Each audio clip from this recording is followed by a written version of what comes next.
ஆண்டவரோட கிருபையால, with God's grace, God is molding us and bringing us to fulfill His plan on earth. Amen. So He has ascended on high. He led the captivity captive. Abdina, those who are held by chains, those who are bound by the devil. Before Jesus வரதுக்கு முன்னாடி we had a lot of problem. Even until now we have problem. ஆனா வித்தியாசம் என்னன்னா இப்ப solution இருக்கு, அப்ப solution இல்லை. Amen. இப்ப அந்த விட கிடைச்சிருச்சு, அப்ப விட இல்லை. Amen. So Jesus already gave us the answer of our problems now. Amen. He led the captivity captives, and He never even do that.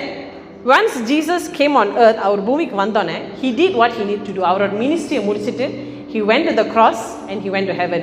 அவரோட வேலை என்ன செய்யணுமோ அப்பா கொடுத்த வேலை அவர் செஞ்சுட்டு போனாரு. அதுக்கப்புறம் He led the captive free. That means ஜெயிச்சிட்டாரு.